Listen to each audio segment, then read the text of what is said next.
E eu queria que você abrisse a sua Bíblia comigo, por favor, no livro de 1 Samuel, que ainda é o livro que nós vamos continuar debruçados, estudando esse mês. Nós começamos falando, pastor Tiago, que startou esse livro, falando sobre o clamor de Ana, falando sobre a história de Ana, né, o clamor dela. Depois nós viemos na sequência, falamos sobre Eli, depois falamos sobre a Arca da Aliança e tantos conteúdos que a gente foi liberando aqui na medida que fomos estudando o livro. E hoje, com certeza, não será diferente, nós vamos continuar aprendendo com a palavra de Deus. O tema da minha mensagem nessa manhã é epitáfio. Diga assim, epitáfio. Não é nome, isso aí não é nome de gente, não, irmão. Amém? Todo mundo sabe o que é um epitáfio? Todo mundo, quem sabe o que é um epitáfio? Levanta a mão. Ninguém sabe o que é um epitáfio. O epitáfio são aquelas inscrições que vai no túmulo de uma pessoa. Amém? Então, o epitáfio é isso. São inscrições que vai lá no túmulo, na lápide, né, do túmulo da pessoa. Então, quando a pessoa morre, um epitáfio a respeito da vida daquela pessoa, do que ela representou, do que ela fez, da sua missão, enfim. Então, são escritas no túmulo de alguém. E a gente vai falar sobre isso. E para isso a gente vai se basear em 1 Samuel, capítulo 12. 1 Samuel, capítulo de número 12. Nós falamos muito sobre a história desses personagens bíblicos e tocamos no tema da vida de Samuel, logo no comecinho, quando ele nasceu, de forma milagrosa. Sua mãe não podia ter filho, ele nasceu, uma resposta de uma oração e uma resposta de Deus para uma geração. E, sem dúvida nenhuma, Samuel, ele foi um dos homens mais importantes do Antigo Testamento. Um líder mais proeminente do Antigo Testamento. Realmente um fenômeno de pessoa. E a história dele é tão inspiradora que você não consegue achar erro na vida dele. Você olha para a história de Samuel e você não encontra um erro na vida dele. Você só encontra acertos, porque era alguém que tinha um compromisso muito grande com o chamado de Deus na vida dele. Então, quando Deus chama Samuel, ele ainda era uma criança. A Bíblia fala que ele estava deitado no quarto, e ele escutou uma voz chamando o nome dele. Então, ele é orientado pelo sacerdote Eli a responder aquela voz. E quando ele responde aquela voz, o Senhor, então, chama ele e levanta ele para o ministério profético. Então, Samuel foi juiz de Israel, também foi profeta, também cumpriu a função de sacerdote e também cumpriu, entre parênteses, a função de rei, apesar de não haver rei, mas ele estava liderando o povo de Deus. E todo mundo lembra na história que eu falei que chegou um determinado momento na história que o povo queria um rei. Clamaram para ter um rei. A gente quer ter um rei humano, como todas as outras nações têm. E a Bíblia fala, então, que Samuel ficou muito triste com isso, mas Deus disse para Samuel, Samuel, não fique triste, porque não é a você que eles estão rejeitando. Eles estão rejeitando a mim. E aí, então, Deus manda Samuel fazer aquilo que o povo queria, levantar um rei para eles. E aí, o Serginho pregou aqui, falando sobre quando Saul foi escolhido para ser o rei, né? Então, o óleo vai na cabeça de Saul. Saul se torna o novo rei de Israel, o primeiro rei de Israel. Capítulo 12, versículo 1, eu quero pedir para a gente projetar aqui, para a gente fazer a leitura, tá bom? Samuel disse a todo Israel, atendi tudo que vocês me pediram e estabeleci um rei para vocês. Lembra? Então, vocês pediram um rei, então eu atendi o que vocês pediram para mim. O rei está aí. Vocês querem um rei? Está aí o rei. Continua. Agora vocês têm um rei que os governará. Quanto a mim, estou velho e de cabelos brancos, e os meus filhos estão aqui com vocês. Tenho vivido diante de vocês desde a minha juventude até agora. Aqui estou. Se tomei um boi ou um jumento de alguém, ou se explorei e oprimi alguém, ou se das mãos de alguém aceitei suborno, fechando os olhos para a sua culpa, testemunhe contra mim na presença do Senhor e do seu ungido. Se alguma dessas coisas pratiquei, eu farei restituição.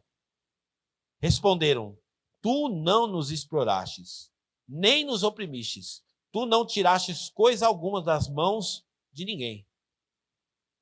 Continua. Samuel lhes disse: o Senhor é testemunha diante de vocês, como também o seu ungido é hoje testemunha, de que não encontraram culpa alguma nas minhas mãos. Ele é testemunha, disseram. Então o povo disse assim: é isso mesmo, Samuel, nós somos testemunha. Você andou com uma vida de integridade, você foi um cara íntegro, não tem culpa em você, nós não encontramos falha em você, nós não encontramos erro em você, nós não encontramos nada no seu caráter que desabone a sua caminhada. Pula lá para o versículo 19. Versículo 19. Todo o povo disse a Samuel: ora ao Senhor o teu Deus em favor dos teus servos, para que não morramos, pois a todos os nossos pecados acrescentamos o mal de pedir um rei. Samuel respondeu: não tenham medo, de fato vocês fizeram todo esse mal. Contudo, não deixe de seguir o Senhor, mas sirvam o Senhor com todo o coração. Não se desvie para seguir ídolos inúteis, que de nada valem, nem podem livrá-los, pois são inúteis. Por causa do seu grande nome, o Senhor não os rejeitará, pois o Senhor teve prazer em torná-los o seu próprio povo. Longe de mim esteja pecar contra o Senhor, deixando de orar por vocês. Também ensinarei a vocês o caminho que é bom e direito. E agora a gente vai lá para o capítulo 25. 1 Samuel, capítulo 25. Samuel morreu e todo Israel se reuniu e pranteou. E o sepultaram onde tinha vivido, em Ramá. Depois Davi desceu ao deserto de Parã. Amém? Vamos orar. Senhor, nós te agradecemos pela tua palavra, te agradecemos porque podemos ouvir e praticar essa palavra, Senhor. Que o Senhor possa ministrar profundamente os nossos corações, que saímos daqui hoje desafiados, dinamizados, encorajados pelo teu Espírito para viver, para agradar o Senhor em nome de Jesus. Amém e amém. Então, queridos, olhando para a vida de Samuel, eu me inspiro muito e me sinto até constrangido, porque eu olho para a impecabilidade do seu testemunho, como ele caminhou servindo a Deus desde moleque, desde criança, servindo a Deus e com uma vida que honrou a Deus, uma vida que a sua caminhada inteira honra a Deus. Então, depois que ele atende o pedido do povo de dar um rei para o povo, ele já estava bem velho. Então ele falou assim para o povo assim: olha, eu já estou velho, meus cabelos já estão brancos, eu estou cansado, eu já fiz a minha missão, eu já cumpri a missão, então está aqui o rei de vocês. Mas antes de entregar o meu ministério, eu quero fazer uma pergunta para vocês. Tem alguém aqui que tem alguma coisa contra mim? Eu fiz algo de ruim para alguém? Por acaso eu roubei alguma coisa de alguém? Eu lesei alguém? Eu prejudiquei alguém? Eu aceitei suborno? Eu fiz vista grossas para pecado? Como que vocês me enxergam? Eu fiz alguma coisa ruim? E aí o povo inteiro responde: não, Samuel, você não fez nada, não tem culpa em você. Você realmente foi um líder que nos inspirou. Você realmente foi um líder que nós admiramos. E aí a Bíblia fala, então, lá no capítulo 25, que ele morre. Depois de um tempo ele vai morrer. E na sua morte, todo Israel se reúne e chora e planteia a morte dele. Lamenta pela morte dele, porque um grande homem se foi, deixou a terra e está com Deus. E eu quero usar essa pregação para a gente pensar um pouquinho, por isso que o tema da minha mensagem é epitáfio. E epitáfio, como eu já expliquei aqui no contexto, é a inscrição que vai no túmulo de alguém. A inscrição que vai no túmulo quando uma pessoa morre.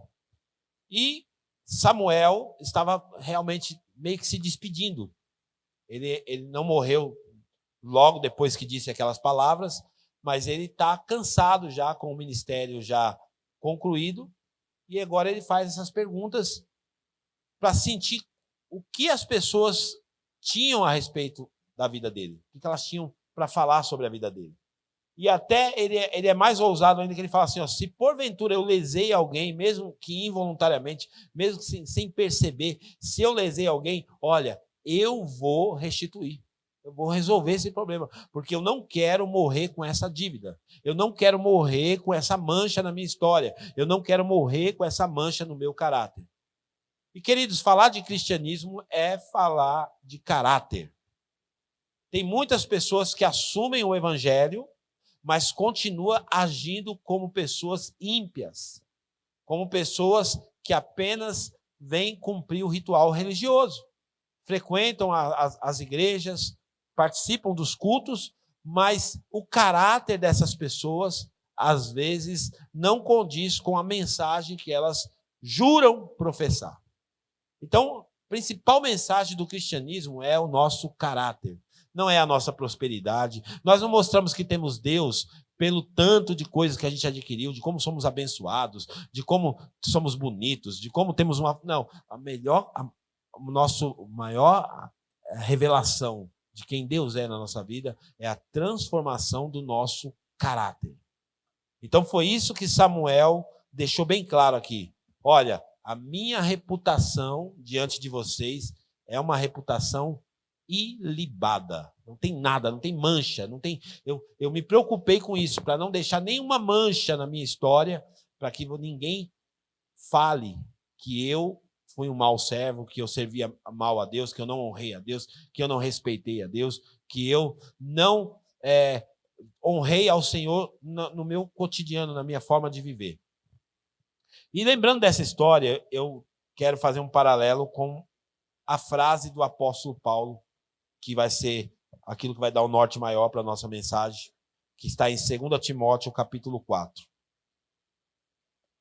2 Timóteo, capítulo 4. O apóstolo Paulo, quando escreve essa carta para Timóteo, ele estava no corredor da morte. Estava para morrer já. Também igual Samuel, só que agora, no caso de Paulo, era em outro contexto. Ele tinha sido preso por pregar o evangelho e estava debaixo de uma condenação de Roma. Nero estava com o nome dele na lista para mandar decapitar a cabeça dele. Mandar arrancar a cabeça dele fora. E aí, então, ele vai escrever essas palavras. Capítulo 4, versículo 6. Ele vai dizer assim, 4:6. Eu já estou sendo derramado como oferta de bebida, e o tempo da minha partida está próximo. Então ele está escrevendo para Timóteo. Olha, Timóteo, eu estou para morrer. Chegando a hora de eu morrer. E aí ele diz a célebre frase: combati o bom combate. Terminei a corrida e guardei a fé. E essa frase de Paulo é uma frase emblemática que representa a vida de todos nós cristãos. Porque isso também, resumidamente, fala de como tem que ser a nossa trajetória. Nós precisamos aprender a combater o bom combate, precisamos chegar até o fim da nossa missão e continuar com a nossa fé intacta. Esse é o grande desafio do século XXI, esse é o desafio para os crentes modernos, os crentes de hoje. Nós estamos o tempo todo sendo bombardeados. Existem muitas coisas acontecendo para tentar minar a fé das pessoas. Eu tenho ouvido muitos relatos de pessoas que estão abandonando a sua fé, a sua caminhada. Não estão conseguindo combater com sucesso o bom combate. E o apóstolo Paulo começa dizendo que esse combate é um bom combate. É um bom combate. E quando você vai estudar nos originais, essa palavra bom combate, ela vem de uma palavra, essa palavra bom vem de uma palavra kalos. E essa palavra kalos, ela tem um monte de adjetivo para falar desse combate. Porque como que pode, se a Bíblia está falando que existe um bom combate, é porque também existe combate que não é tão bom assim. E essa palavra kalos, eu fiz algumas anotações dela aqui, e eu quero compartilhar com você. A palavra no original grego, kalos, tem por definição bonito, gracioso, excelente, precioso, aproveitável, magnífico, aprovado, nobre, digno de honra, admirável, louvável. Então, essa palavra bom combate, ou a palavra bom que ele apropriou do texto, ele está falando de um combate que vale a pena, que é o combate de todos nós cristãos. Todos nós aqui estamos em um lugar de combate. Estamos o tempo todo tendo que combater. Você sabia que o maior inimigo do cristão, segundo a teologia construir o pensamento, são os 3 maiores inimigos do cristão, que o cristão vai ter que combater até a volta de Jesus. O primeiro inimigo é o diabo. O segundo inimigo é a nossa carne. E o terceiro inimigo é o mundo. São os 3 inimigos do cristão: diabo, a carne e o mundo. Enquanto a gente viver aqui nessa terra, a gente vai ter que lidar com esses adversários e vamos ter que ir para a arena para combater. Não dá para ficar omisso. Não dá para ficar indiferente em relação a esse combate. Então ele também já tinha dito isso também para Timóteo, no 1 Timóteo, a primeira carta de Timóteo, capítulo 6 e o versículo 12. Olha o que ele fala aqui também. Ele já tinha dito para Timóteo isso. Ele fala assim, combata o bom combate da fé. Está dizendo para Timóteo, Timóteo, você precisa aprender a combater o bom combate da fé. Tome posse da vida eterna, para a qual você foi chamado e fez a boa confissão na presença de muitas testemunhas. Então, você, Timóteo, você tem que aprender a combater esse bom combate da fé. Combata isso. Você precisa entender que você está nesse campo de batalha e você não pode ficar indiferente em relação a isso. Abre também para mim, por favor, Judas, capítulo 1. Judas, capítulo 1, versículo 3. Judas 1, 3. Lá no finalzinho da Bíblia. Judas 1, 3. Amados, embora eu tivesse me empenhado muito para escrever a vocês acerca da salvação que compartilhamos, senti que era necessário escrever para encorajá-los a batalhar pela fé que foi confiada aos santos de uma vez por todas. Então você percebe que, para nós cristãos, nós somos encorajados e desafiados a entrar nesse combate da fé.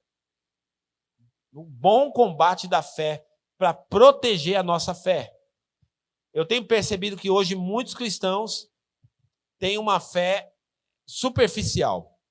Esses dias eu vi um relato de uma pessoa que eu conheço, até frequentou a nossa igreja há um tempo, e ela retornou para o catolicismo. Aí eu pergunto para você, uma pessoa que uma vez prova do evangelho, jamais ela vai voltar para esse sistema que a gente sabe que fere tantos princípios da palavra de Deus. Agora, o que faz uma pessoa retroceder? Tem pessoas que uma amiga da minha esposa que saiu do ambiente da fé e foi para a Umbanda. Isso está acontecendo aos montões no meio da igreja. E por que isso acontece, gente? Por falta de convicção. Pessoas que não são convictas. A igreja, para ele, é um clube. É um clube de amigos. E se eu perder os meus amigos, eu perco a minha fé. E isso não é saudável. Então, nós temos que batalhar pela nossa fé. Então, o que é um combate, gente? O combate é uma luta. É um conflito violento cuja intenção é estabelecer dominância sobre o oponente. Isso é um combate. Então, qual que é o objetivo do combate? É estabelecer dominância sobre o meu oponente. Eu tenho que dominar aquela situação nesse combate. E todos nós temos muitos combates. Como eu já disse, vamos ter que combater com o diabo. A Bíblia fala assim: pois a nossa luta não é contra pessoas, mas contra os poderes e autoridades, contra os dominadores desse mundo, das trevas, contra as forças espirituais do mal nas regiões celestiais. Efésios 6:12. Então, primeiro combate é um combate no campo espiritual. com forças espirituais que nós não enxergamos, com um mundo invisível que nós não enxergamos. E nós precisamos ter discernimento que nós temos, sim, essas batalhas. Que nós temos, sim, batalhas espirituais que nós enfrentamos. E precisamos entender sobre isso, para poder usar as armas certas. A Bíblia fala assim, as armas da nossa milícia não são carnais, mas são poderosas em Deus, para destruir as fortalezas. Então isso é muito importante. O segundo combate é o combate na carne. A Bíblia fala assim, portanto, os que estão na carne não podem agradar a Deus. Então a gente vai ter que enfrentar o combate em relação à nossa carnalidade. Nossa inclinação é para o pecado, a nossa inclinação é para realmente satisfazer os desejos da nossa carne. E como que a gente resolve isso? A gente não vai vir aqui na igreja fazer um transe aqui e não sentir mais vontade de pecar, não é isso. Nós precisamos o quê? Nos edificar espiritualmente, renunciar, fazer escolhas todos os dias carregar a nossa cruz e dizer não para o pecado. Porque a carne é um campo de batalha, onde nós vamos ter que combater. E o terceiro é o mundo. Tiago 4,4 diz assim, adúlteros, vocês não sabem que a amizade com o mundo é inimizade com Deus? Quem quer ser amigo do mundo, faz-se inimigo de Deus. Então, quem quer ser amigo do mundo, vai se tornar um inimigo de Deus. Então, nós também combatemos esse mundo. E o que é o mundo, gente? O mundo é um sistema. É um sistema cultural, tem a ver com cultura, tem a ver com tudo isso que quer carregar você para longe de Deus. E nós também precisamos ter esse discernimento. São combates, muitos combates para você permanecer um cristão. Para você permanecer na sua fé, combatendo um bom combate. Hoje nós temos combates que são combates ideológicos, no campo das ideias. Esses são os piores. Eu penso que os cristãos de hoje estão vivendo um tempo tão difícil, mas tão difícil. Hoje você vai para a faculdade, manda o seu filho para a faculdade, você criou ele na igreja, criou ele, mas se ele não tiver uma fé fundamentada, uma fé forte, que aprendeu na comunidade, que aprendeu na casa, quando ele chega na faculdade, ele se desvia. Por quê? Porque quando vai no campo das ideias, come a mente dele. Então, hoje a gente tem problemas seríssimos com isso. Você não viu aquele rapaz, eu estava vendo esses dias, se você fazer uma timeline, gente, do que tem acontecido na igreja nos últimos 10 anos, você fica assustado. Lembra daquele cantor J.A.? Alguém foi bem, expressou bem. Mas o menino não cantava para Jesus, tal. Aí estava passando a timeline dos anos, como que ele foi se perdendo. E hoje ele se assumiu, tá uma mulher, um trans. E o que é isso? Falta de convicção. Por quê? Porque as nossas batalhas no campo das ideias, hoje são muitas ideias, gente. O mundo hoje, por causa do advento da internet, tem muita informação. E quem não aprender de Jesus e não aprender da palavra de Deus, vai ser comido por essas ideias. Você pensa que não, dentro da própria igreja, tem muita gente que já está com as ideias corrompidas. Nós temos hoje machismo, feminismo, tem homossexualismo, tem tantas coisas que existem no campo das ideias. Tem igrejas hoje que estão se inclinando, falam assim, não, quer saber de uma coisa? A gente vai aqui abrir, você não tem problema não, você tem a igreja da lésbica, tem a igreja do homossexual, tem a igreja... No campo das ideias, são batalhas, para você permanecer na sua fé. E tudo isso, a Bíblia está chamando de um bom combate. Não está falando que é ruim. É bom, é um bom combate. Por quê? Porque isso treina a gente. Isso treina a nossa fé. Isso treina as nossas convicções. Então, no campo das ideias, precisamos ter convicções. Caso contrário, seremos tragados. A Bíblia fala em 1 Pedro 5, 8 e 9. Põe para mim, por favor. 1 Pedro 5, 8. 5, 8 e 9. Fala do diabo. O que o diabo é? A Bíblia fala assim, o diabo, estejam alertas e vigiem. O diabo, o adversário de vocês, ronda como um leão, rugindo e procurando a quem devorar.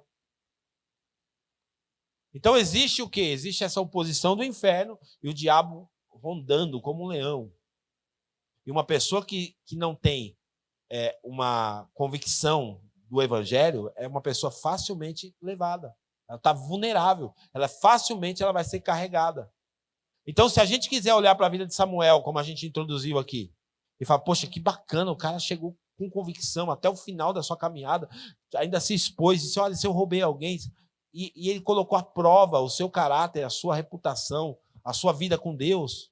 Se a gente quiser chegar nesse nível, nós precisamos proteger as nossas ideias, os nossos ideais, as nossas convicções. Outra coisa que o crente está tendo que lidar, é outra batalha, é a batalha contra as falsas doutrinas. Agora, como você vai identificar uma falsa doutrina? Se você conhecer a verdadeira doutrina. Não tem como você identificar a falsa doutrina se você não conhece a verdadeira doutrina. A igreja que se submete a um pastor pegar uma bexiga e encher, amarrar a bexiga e falar, você vai levar agora o sopro ungido para a tua casa e faz fila para pegar o sopro ungido, só pode ser pessoa que não tem convicção. Pessoa que não sabe identificar uma doutrina cristã. Pessoa que faz fila para pegar a vassoura, que faz fila para pegar o lenço. Gente, isso tudo são falsas doutrinas que estão penetrando dentro da igreja. Como você vai permanecer na sua fé se você é tão vulnerável para acreditar nessas coisas? Eu prego o Evangelho da Graça, e o Evangelho da Graça é sem graça. Por quê? Porque ele não tem nenhum tipo de atrativo mais. É só chegar aqui e falar, Jesus, é isso aqui, gente. Pô. Ah, mas ninguém vai pôr a mão na minha cabeça, ninguém vai expulsar os demônios, ninguém não sei o quê. Não, está abençoado, vai lá. Seja livre, seja liberto. Mas as pessoas, o que? Elas gostam do místico. Isso tudo são pessoas que são vulneráveis, pessoas que estão correndo um sério risco de serem roubadas na sua fé. Não dependa dessas coisas, não se apegue nessas coisas. Então, as falsas doutrinas hoje estão aos montões também na internet. Se você vai para a internet, você vai ver. É muita maluquice. Gente, é muita gente maluca colocando informação para a gente consumir. Outra coisa que é o combate da nossa fé, quando se fala dos escândalos. Porque tem gente que está desistindo de ser crente por causa dos escândalos.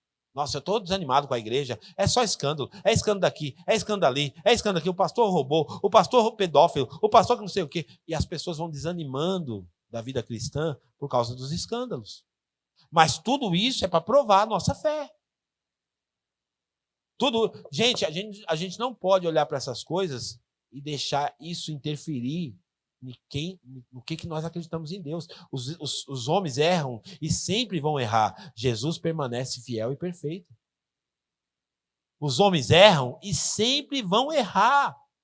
A fé de vocês não tem que estar apoiada em mim, porque Deus me livre de tropeçar, mas se eu tropeçar, você não pode ir atrás de mim. Ore por mim, só fala, Deus, abençoa o pastor. Ele foi uma bênção enquanto ele permaneceu no Senhor. Mas ele se perdeu. Mas eu continuo olhando firmemente para o autor e consumador da minha fé. É assim que a gente tem que lidar com o evangelho. Agora tem pessoas que desviam. Olha, uma coisa que acontece muito. Tem gente que não sabe por que existe tanta igreja evangélica. Sabe por que existe tanta igreja evangélica? Não vou falar todas, mas boa parte das igrejas é fruto de uma rachadura. Que assim, o cara está aqui pregando, aí ele vai lá e alicia o povo, aí daqui a pouco ele fala, vou abrir uma igreja. Aí sai 50 com ele para abrir outra igreja. Gente seguindo gente. O que é isso?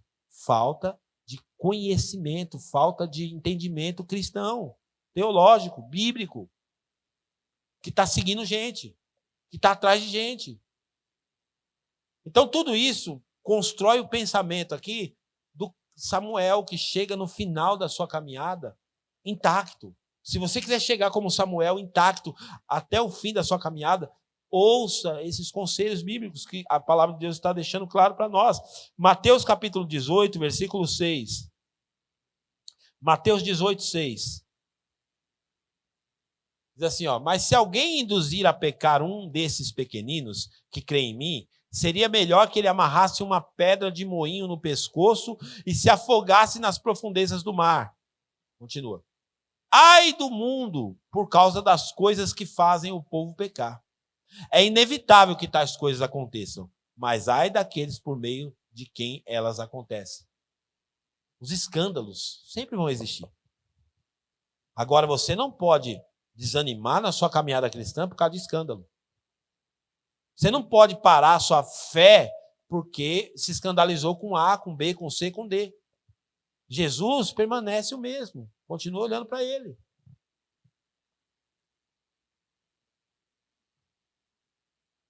Quarto campo de batalha é as batalhas pessoais, são as tribulações. Que a gente passa bastante. Quem tem bastante tribulação às vezes? Amém? Tem hora que tem bastante, né? Tem hora que diz outro, vou resolver essa aqui deixa aqui para amanhã, amanhã pega essa daqui. Tem hora que tem bastante, tem dia que está gostoso, tem temporada na nossa vida que parece, poxa, só tá, parece pão com manteiga. Olha, tá uma delícia viver. Mas tem hora que é uma tribulação atrás da outra, meu irmão. Tem hora que é uma guerra atrás de outra guerra. Então, assim, crente não pode viver só em guerra o tempo todo. Mas também crente que não tem uma guerrinha de vez em quando, fica mal acostumado. Então tem que ter umas guerrinhas de vez em quando para treinar a gente. Tudo isso faz parte. Então as tribulações, elas fazem parte do pacote do evangelho. Agora, quantas pessoas que desistem da caminhada porque estão passando por tribulação? Falta de convicção. Você procura na igreja, o que está acontecendo? Não, pastor, não estou indo mais não, porque meu casamento. Ah, não estou indo mais não, porque eu fiquei desempregado. Ah, não estou indo mais não. E ele começa a arrumar motivos para parar de caminhar a fé dele por causa de guerra que ele está passando, de luta que está passando. Mas as lutas fazem parte. Todos nós vamos enfrentar, gente. Todos nós. Ninguém está isento. Não é o pastor, os músicos. Todo mundo vai enfrentar guerras. Todo mundo vai enfrentar batalhas na vida pessoal. A Bíblia fala assim, uma vez o apóstolo Paulo saiu para fazer as missões, depois ele voltou e depois ele foi de novo para confirmar as igrejas que ele tinha implantado. E aí a Bíblia diz o seguinte, põe para mim, por favor, aí, Atos 14, 22. Atos 14, 22. Fortalecendo os discípulos e encorajando-os a permanecer na fé, dizendo, é necessário que passemos por muitas tribulações para entrarmos no reino de Deus. Então faz parte do pacote. Ele está dizendo assim, permanece na fé, porque é necessário passar por muitas tribulações. Hoje a gente está vendendo um evangelho muito diluído, enfraquecido, ralo, e as pessoas não são treinadas para passar pela tribulação, por guerra. As pessoas não são treinadas para passar por momentos difíceis. A gente vai ter que lidar com doença, a gente vai ter que lidar com morte, a gente vai ter que lidar com escassez financeira, a gente vai ter que lidar com um monte de coisa. Isso não diminui quem é Deus para nós. A gente vai passar por essas guerras, mas Deus continua sendo Deus. Mas faz parte da vida, todo mundo passa. Agora, vender um evangelho para você que só vitória o tempo todo é um evangelho falsificado, é mentira. Eu sei que é gostoso. Eu gosto mais de ungir carro do que ungir doente. O pessoal fala, unge meu carro, né? Lógico, eu não unjo o carro, estou dando um exemplo, né? Mas eu gosto mais de orar pelos carros. Irmão, pastor, comprei um carro, vamos orar lá, vamos agradecer a Deus. É muito mais prazeroso. Porque eu me alegro muito mais em ver as pessoas progredindo bem com a saúde, bem com as suas finanças, do que tendo que ir lá lidar com as doenças delas, lidar com os problemas delas. Mas fazem parte da vida cristã. A gente costuma falar, a gente que é pastor, às vezes a gente tem que fazer no mesmo dia um enterro, um casamento e depois na festa de aniversário. Então, olha que loucura que é, né, a vida. No mesmo dia. O pastor foi lá de manhã, fez o enterro do fulano. Aí à tarde fez o casamento de não sei quem. E de noite foi comemorar o aniversário da criança. Então, mas é a vida tem essa dinâmica. Mas se a gente não tiver uma fé em Deus consolidada, cheia de convicção, sabe o que vai acontecer? A gente vai olhar para essas coisas, a tribulação vai arrancar a gente, problema vai arrancar a gente, dificuldade, escândalo vai arrancar a gente. Nós precisamos definir a nossa fé e deixar bem estabelecido quem Deus é para cada um de nós.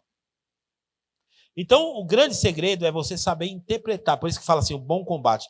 Interpretação dos combates. Diga assim, eu preciso interpretar os combates.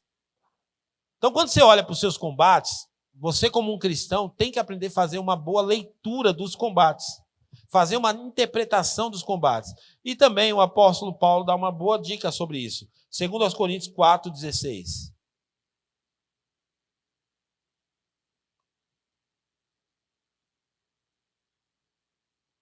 Olha só, que interessante. Por isso, não desanimamos. Embora exteriormente, por fora, nos desgastemos, interiormente estamos sendo o quê? Renovado dia após dia. Continua. Pois os nossos sofrimentos, leves e momentâneos. Olha a interpretação. O que eu estou passando é leve e é momentâneo. O choro dura uma noite, a alegria vem pela manhã. Produzem para nós uma glória eterna, que pesa mais do que todos eles. Olha a interpretação. Como você olha para as adversidades, como você olha para todo esse cenário. Continua, 18. Assim, fixamos os olhos, não naquilo que se vê, mas no que não se vê. Pois o que se vê é transitório, mas o que não se vê é eterno. Então, como que o cristão tem que andar? Olhando para a eternidade. É ali que o cristão tem que andar.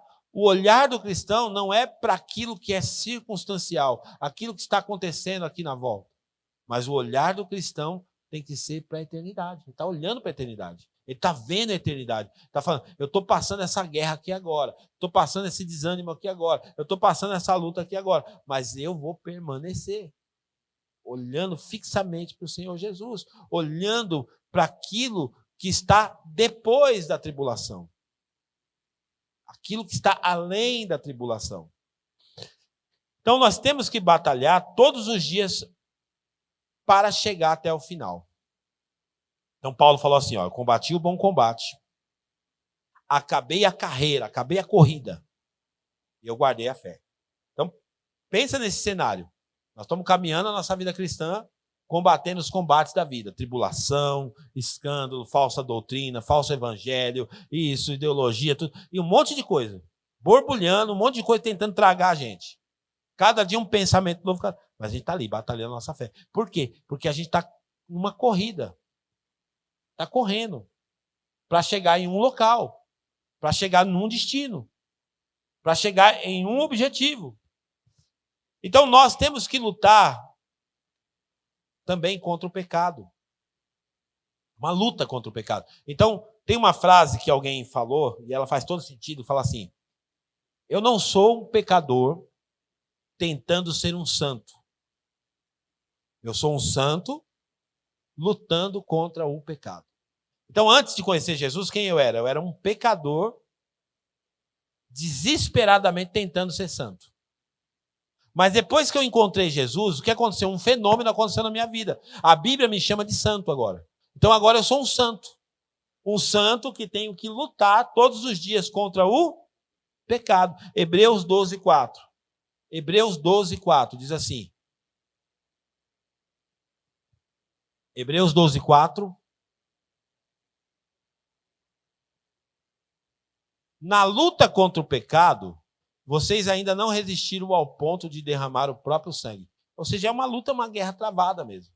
Então, na luta contra o pecado, a gente tem que resistir mesmo, forte. Porque todo dia, como diz o Thales Roberto, todo dia o pecado vem. Todo dia o pecado vem. Pensa na vida de Samuel, gente. Estava falando dele aqui, o epitáfio dele aqui, se preparando ali para a morte. Aquilo que foi escrito no túmulo dele. Mas pensa as guerras que esse homem enfrentou. O texto mostra, por exemplo, que os filhos dele não quiseram seguir a Deus. Eli errou. Qual foi o erro de Eli? Ele honrou mais os filhos do que a Deus. Ele foi um pai omisso. Ele começou a deixar os filhos dele fazer as trapalhadas e não fazer nada. Já ao contrário de Samuel, foi o quê? Os filhos, mesmo tendo um pai que tinha uma boa referência, mesmo tendo um pai que tinha um bom exemplo, eles escolheram ser ruins. Então, por exemplo, na igreja também acontece a mesma coisa. Tem pai que é omisso, que os filhos se perdem pela omissão dos pais. Mas tem outros casos também de pais que os filhos se perdem porque são obstinados. Mas eu não vou parar minha caminhada cristã porque o meu filho não quer saber de Jesus mais. Eu não vou parar minha caminhada cristã porque minha esposa não quer saber de Jesus. Eu vou continuar prosseguindo, caminhando. Então, na luta contra o pecado diário que vai vir, a gente precisa resistir até o sangue. Sabe, realmente lutar contra todas as situações que querem levar a gente para o pecado, arrancar a gente da presença de Deus. A gente tem que lutar hoje, que essa luta aqui é uma luta muito difícil, que é contra a concupiscência, os desejos. Os nossos desejos, que querem nos arrebatar de Deus. João, capítulo 2, versículo 15. 1 João, primeira epístola de João, capítulo 2, versículo 15. Olha o que diz a Bíblia. 1 João, é primeiro mesmo? Deixa eu ver. É isso mesmo. Não amem o mundo e nem o que nele há. Se alguém ama o mundo, o amor do Pai não está nele. 16. Pois tudo que há no mundo é o desejo da carne, o desejo dos olhos e a arrogância da vida. Não provém do Pai, mas do mundo. Então a Bíblia está falando que tudo que há no mundo é o quê? São esses desejos. 17, põe o 17. O mundo e os seus maus desejos passam, mas aquele que faz a vontade de Deus permanece para sempre. Então nós temos que lidar com tudo isso. Paulo, quando estava preso, escreveu a sua carta lá para Timóteo, falando do combate. Ele também vai mencionar algo interessante na carta, 2 Timóteo 4,10. 2 Timóteo 4,10.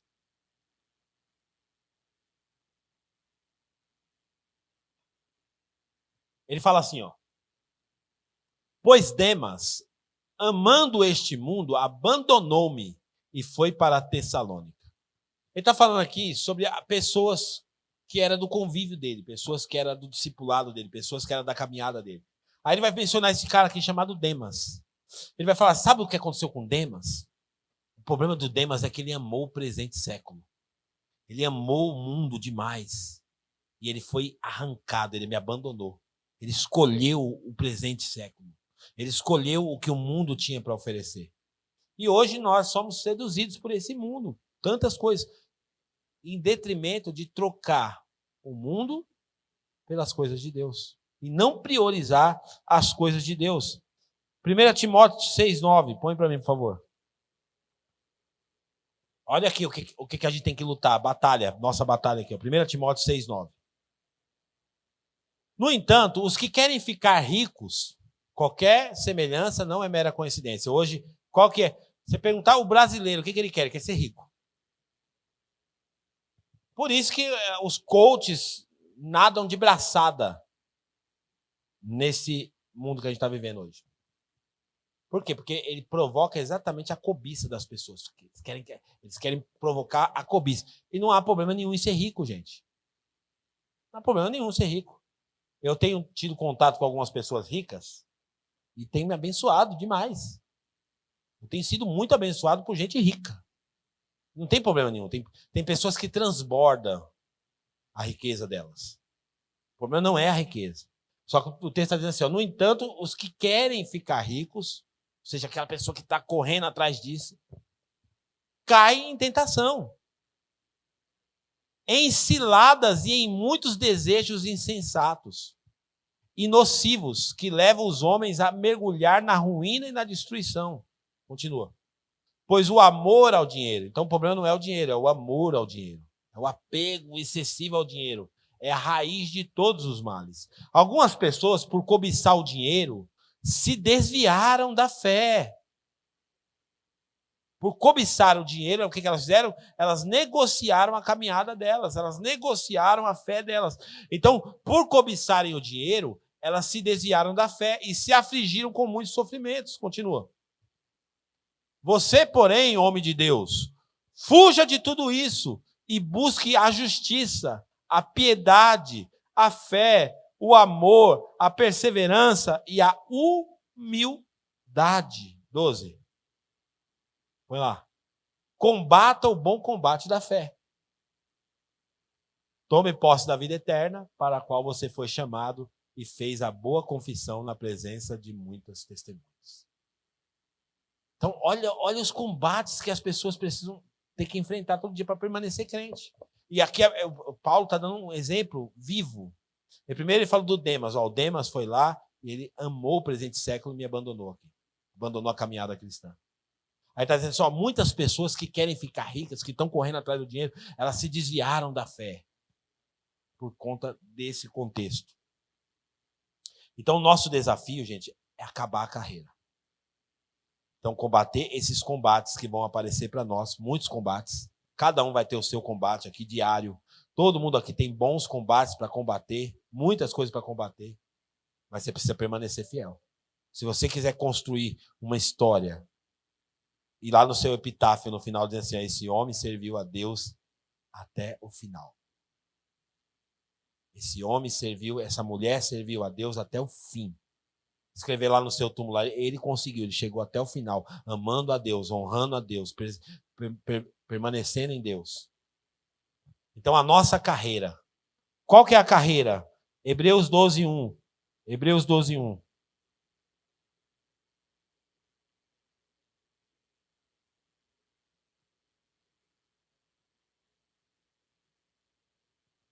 Portanto, também nós, uma vez que estamos rodeados por tão grande nuvem de testemunhas, livremo-nos de tudo que nos atrapalha e do pecado que nos envolve e corramos com perseverança a corrida proposta para nós.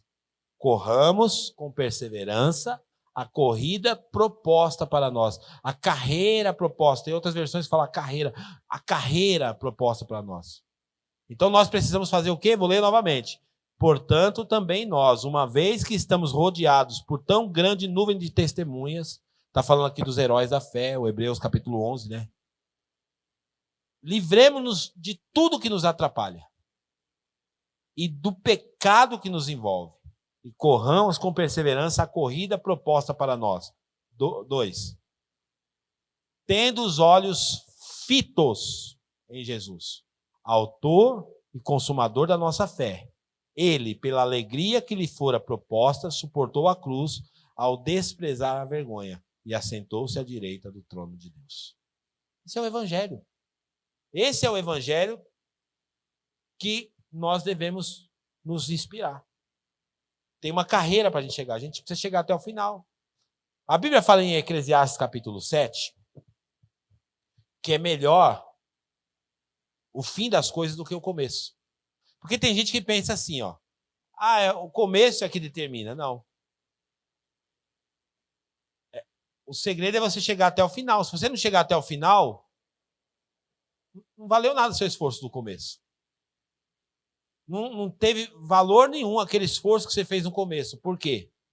Porque aquele começo foi bom, mas ele não te levou até o fim. E nós precisamos chegar até o final dessa carreira. Chegar até o final dessa corrida. E a corrida pela fé, ela não é uma corrida de 100 metros. Ela é uma maratona. Vai ter que correr todo dia. Correndo. A corrida pela fé. Estou correndo. A carreira que olhando para Jesus, correndo. Mas tem um escândalo aqui. Porque agora a bola de neve, não sei do quê. Porque agora o último assunto agora da internet é a bola de neve. A bola de neve. Não sei o quê, porque agora a igreja tal. Porque agora o pastor não sei de onde. E eu estou correndo. E eu não estou perdendo tempo com essas coisas. Eu estou correndo, eu continuo correndo. Eu não estou perdendo tempo. Por quê? Se eu parar para perder tempo com isso, eu estou enfrentando um mau combate. Não é um bom combate para mim. Ficar perdendo tempo com a história do que está acontecendo lá, no bem, não sei. Eu continuo olhando para Jesus. Mas o fulano errou. É ele com Deus. Eu estou continuando olhando para Jesus. Eu tenho um compromisso com Jesus, eu tenho uma paixão por Jesus, eu tenho uma fidelidade em Jesus e eu vou continuar olhando firmemente para o Senhor Jesus. Essa é a nossa caminhada. Agora, o que está parando você? Você viu quantos combates a gente tem que enfrentar? É o pecado? É a tribulação? É os escândalos? É as falsas doutrinas? O que é? O que está paralisando você? Então ele fala assim, tira tudo isso que está atrapalhando você e corre. Tira todo o embaraço que está na sua vida e continua correndo. E por fim, ele fala no final assim, ó, combati o bom combate, acabei a carreira, ou seja, cheguei até o final, cruzei a linha de chegada. E como que eu chego até o final? Com fé. Eu continuo guardando a minha fé. Eu cheguei até o final. Você sabia que tem muito crente hoje que a fé dele já está abalada? Ele já não acredita mais que Jesus vai voltar. Ele já não acredita mais em milagre. Ele já não acredita mais no poder de Deus. Então ele está caminhando, está correndo, tudo, mas quando ele chega lá no final, a fé dele foi comprometida. E nós precisamos preservar a nossa fé. Nós precisamos preservar a nossa fé. Lucas 18:8 diz o quê? Evangelho de Lucas, capítulo 18, versículo 8. Diz assim, ó. Eu digo a vocês que ele lhes fará justiça depressa. Contudo, quando o Filho do Homem vier, encontrará fé na terra? Então, quando o Filho do Homem vier, ele vai encontrar fé na terra? Porque a linguagem que Deus entende é a linguagem da fé. Ele vai encontrar fé na terra? O apóstolo Paulo diz, 1 Timóteo 1,19. Ele fala assim para Timóteo, 1 Timóteo 1,19. Mantendo a fé e a boa consciência que alguns rejeitaram, por isso naufragaram na fé. Então diga assim, eu preciso manter a minha fé. Fé é algo que você tem que manter, você tem que conservar, você tem que proteger a sua fé. Vai ter coisa que vai acontecer para tentar minar a tua fé, para tentar tirar a sua fé, para tentar atrapalhar a sua fé. Mas você precisa, é a sua obrigação, é o seu dever conservar a sua fé, proteger a sua fé. E fé no quê, pastor? E eu separei aqui 3 coisas para a gente falar. A primeira coisa que você tem que fazer conservar a sua fé é a fé em Deus e nas promessas dele. A fé em Deus e nas suas promessas. E quais são as promessas de Deus? A principal promessa do Senhor Jesus é que ele vai voltar para buscar a igreja. Então, a igreja não pode negociar esse valor jamais. Isso deve ser preservado. Eu preciso conservar a minha fé. Jesus volta para buscar a sua igreja. E como que eu vivo, então? Eu vivo todo dia esperando a volta de Jesus. Todo dia esperando o dia que Jesus vai voltar para buscar a sua igreja. Essa é a minha fé. E eu não posso abrir mão disso. Isso aí eu tenho que permanecer até o final. A segunda fé que você tem que preservar é a fé na igreja. Porque se você perder a fé na igreja, na comunidade, não, eu não estou falando da infabilidade da igreja, como a infabilidade papal, não é isso que eu estou falando. Eu estou falando que as pessoas perdem a fé na igreja, o que elas fazem? Elas ficam desigrejadas. Por que tem um monte de gente desigrejadas? Porque perderam a fé na igreja. Por quê? O que tem na igreja? Falsidade? Tem, bastante. Mentira? Tem também. Fofoca? Tem também. Tudo isso tem na igreja. Lógico que tem. Vou mentir para você e falar que não tem? Tem. Mas mesmo assim eu não vou perder a fé na igreja. Eu vou continuar na minha comunidade de fé. O importante é que eu não seja um fofoqueiro. Eu vou conviver na minha comunidade, mas eu não vou ser o fofoqueiro dela. Olha para o seu irmão e fala para ele assim, ó, não seja o fofoqueiro da sua comunidade.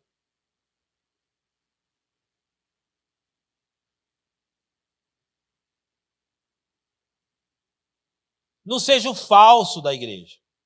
Então por que tem falso? Porque tem um falso. Então o que você vai fazer? Já começa por aí, fala assim, eu não vou ser o falso. Se todo mundo assumir isso, acabou, não tem mais falsidade. Se todo mundo assumir esse lugar, fala assim, eu não faço mais fofoca. A partir de hoje, não fofoco mais. O que acontece? Acaba a fofoca. Se eu falar, não vou mentir mais, não vai ter mentira mais. E assim por diante, gente. Então, não perca a fé na igreja. Agora, pode acontecer, a igreja não é um lugar perfeito. Eu vou falar para você, eu nunca pensei em sair da igreja. Nunca pensei. E eu já tive bastante decepção. Se eu falar para você que não, mentira, eu já tive. Mas eu nunca pensei em sair da igreja. Eu falei, não, eu não vou, é a minha família. Minha família, eu não vou entrar para a estatística, mais um desigrejado. Não, eu não vou perder a fé na igreja, não. Eu acredito. Eu acredito na minha igreja. Eu acredito nas pessoas. E por fim, não perca a fé nas pessoas. Porque é isso que está acontecendo no mundo hoje. O mundo está do jeito que está, sabe por quê? Porque a gente está perdendo a fé nas pessoas.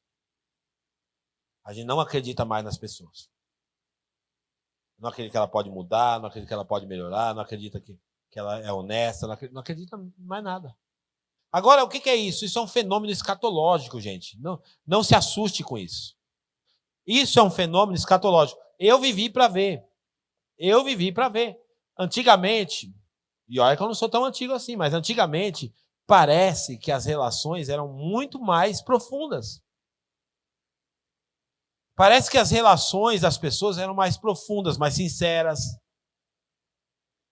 Lembra? Quem aqui já encheu laje? Já foi encher laje da casa? Eu lembro, a gente era moleque. O cara falava, vai encher a laje do fulano. Todo mundo acordava de manhãzinha para encher laje, carregar lata nas costas para ajudar o outro. Hoje a gente não vê mais isso. Por quê? Porque as pessoas perderam a fé nas pessoas. As pessoas querem distância das pessoas. E alguém disse um dia uma frase, a frase mais horrível que tem, fala assim, quanto mais eu conheço as pessoas, mais eu gosto do meu cachorro. E essa frase é horrível. Porque as coisas estão tendo mais valor do que as pessoas. Então nós precisamos manter a fé nas pessoas.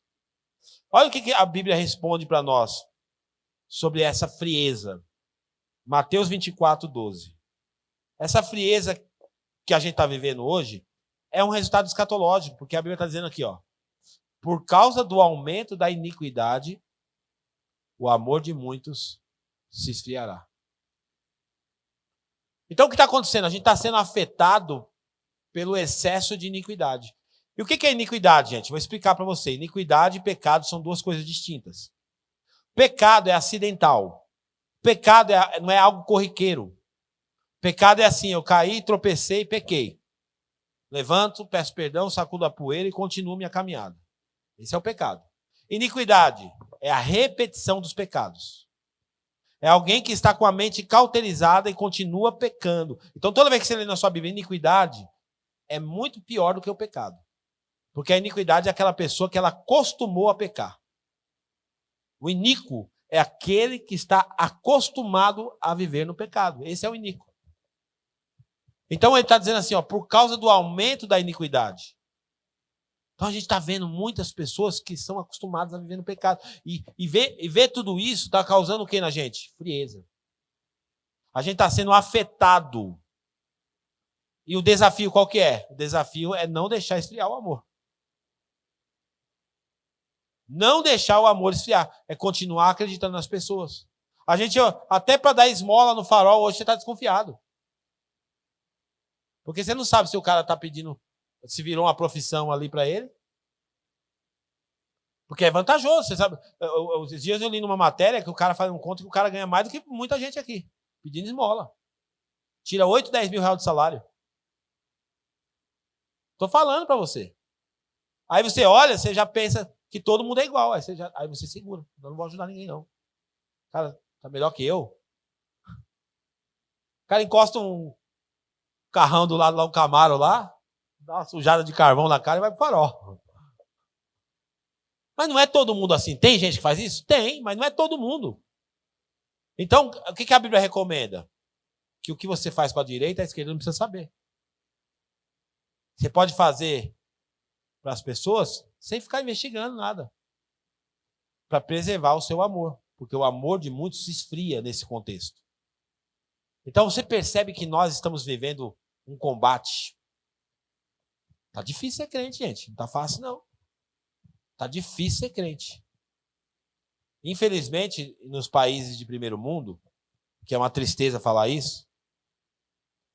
Europa, principalmente, onde o cristianismo criou tanta força no passado, e hoje o que aconteceu? Se perdeu. As pessoas vão na igreja na Europa hoje e são gatos pingados na igreja. Os jovens desapareceram das igrejas. Quem está lá são os velhinhos que permaneceram, mas que vai morrer e daqui a pouco vai acabar a igreja, porque é um processo natural. O velhinho está lá, mas o velhinho vai chegar uma hora que ele vai dizer tchau, estou indo embora, acabei a carreira. Por isso que a igreja precisa continuar inspirando. A nossa igreja tem uma tônica muito legal para inspirar a juventude, porque o único segredo da igreja permanecer é investir na juventude. Porque senão vai acontecer o quê? Vai passar o tempo, vai ficar só os velhinhos que forem fiel até o final, porque vai ter uns velhinhos que vai embora também. Vai ter velhinho que vai cansar. E eu tô cansado desse negócio aí mesmo. Eu vou fazer dancinha no TikTok que dá mais certo. Porque tem os velhinhos no TikTok agora, irmão. Sendo consumido pelo mundo. Então isso é muito sério, gente. Essa palavra é uma palavra de reflexão para nós. Para nós fazermos uma reflexão do que está acontecendo. Então, para a gente concluir, a gente volta para a história de Samuel. Samuel fala assim, entrega seu ministério, fala, eu estou ficando velho, já cumpri a minha missão, o rei de vocês está aí. Mas é o seguinte, defraudei alguém? Errei com alguém? Estou em débito com alguém? Porque eu quero deixar um bom testemunho da minha caminhada cristã. Eu quero permanecer fiel ao meu Deus e ao meu chamado. Ah, não, você não errou com ninguém. E o povo faz um pedido para ele, fala assim, ô Samuel, nós confiamos em você, ora por nós. E aí Samuel responde assim, Deus me livre de pecar contra Deus e deixar de orar por vocês. Olha como é que ele vivia a vida cristã dele, sempre priorizando Deus. Deus me livre de pecar contra Deus. Eu quero continuar agradando a Deus para chegar até o final. Vamos ficar de pé nessa manhã. Que essa palavra possa trazer reflexão para você.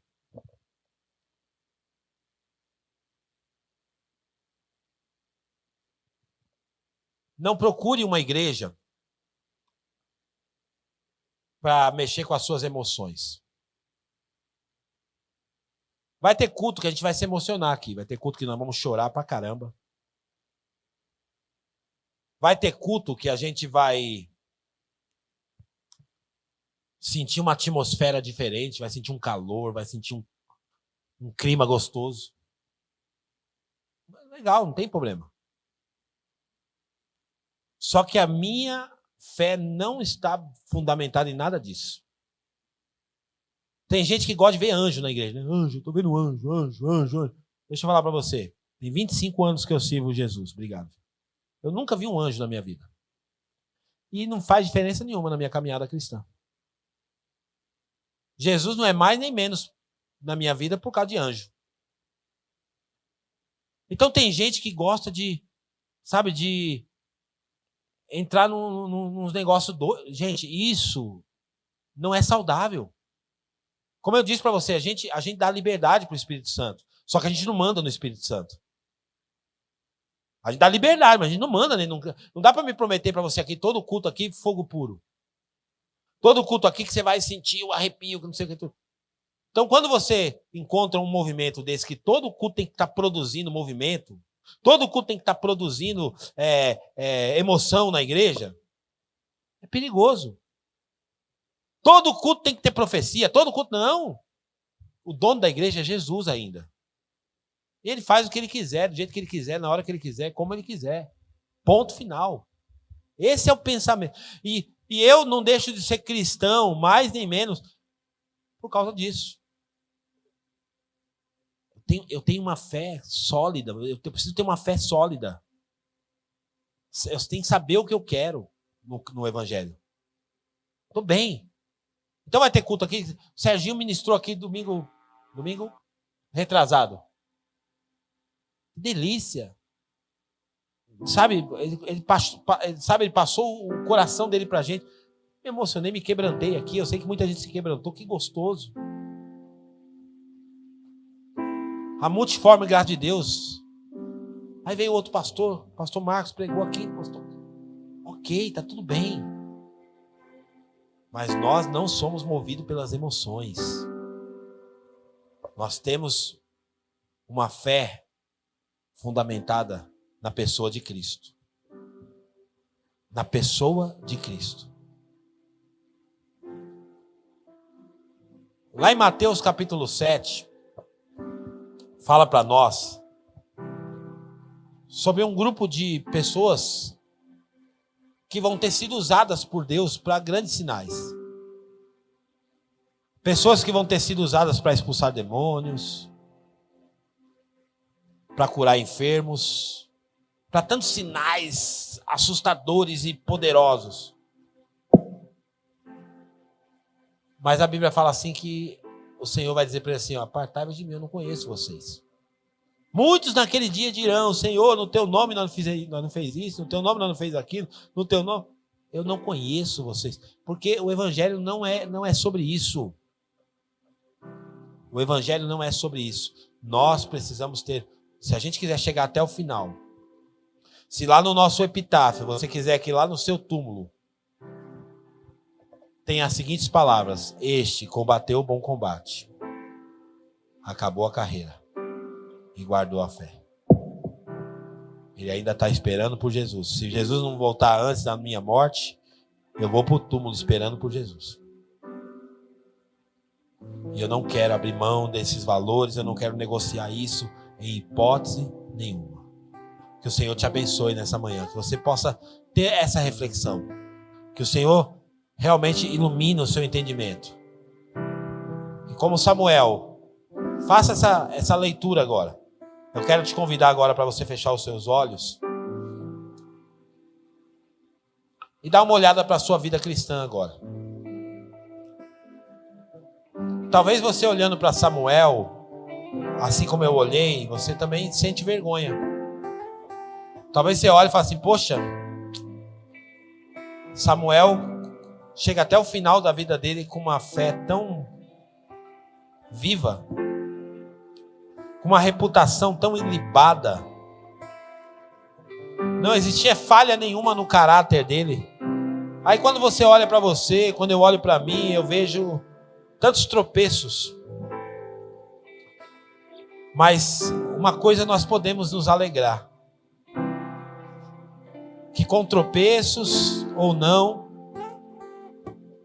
nós podemos dizer, Ebenezer, até aqui nos ajudou o Senhor. Nós estamos aqui hoje na presença dele, diante da comunidade cristã. E a nossa meta qual que é? A nossa meta é agradar a Deus.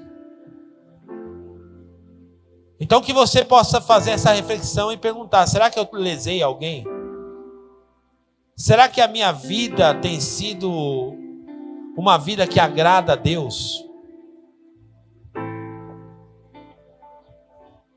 Talvez você não consiga perguntar como Samuel perguntou. Mas você pode perguntar para você mesmo. Como você está sendo como esposa? Como você está sendo como marido? Será que a glória de Deus está sendo revelada através de você dentro da sua casa? Como você é como pai? Como você é como filho? Como você é como cliente? Como você é no trato com as pessoas? Tudo isso revela o evangelho que mudou as nossas vidas. E quando nós chegarmos até o final, cruzarmos a linha de chegada, nós vamos continuar com a nossa fé em Deus, nas suas promessas, na igreja, e nas pessoas. Senhor, nessa manhã, Pai, nós te agradecemos pela tua palavra, que é viva e eficaz, e que produz em nós, ó Pai Celestial, a transformação de Deus. Somos abençoados porque temos a tua palavra. Somos constrangidos pelo teu amor todos os dias.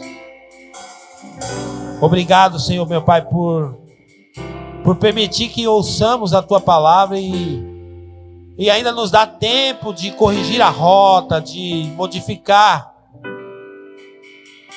o nosso comportamento diante do Senhor. Quando Samuel morreu, o povo de Israel pranteou. Como será a nossa partida, Deus? Será que deixaremos saudades? Ou será que deixaremos alívio? Será que estamos marcando a vida de pessoas? Ou será que estamos passando desapercebido pela vida delas? Nos ajuda, Espírito Santo de Deus, a honrar o teu nome na nossa caminhada. Enquanto estamos correndo a corrida da fé, lidando com tantas batalhas, lidando com tantas adversidades, ainda assim, Senhor, nós queremos que a nossa vida seja uma inspiração para outros. Nos ajuda, Espírito Santo, nós precisamos do Senhor. Nos ajuda, Jesus, porque sem o Senhor nada nós podemos fazer. Obrigado, Senhor. Obrigado, Senhor. Obrigado, Jesus.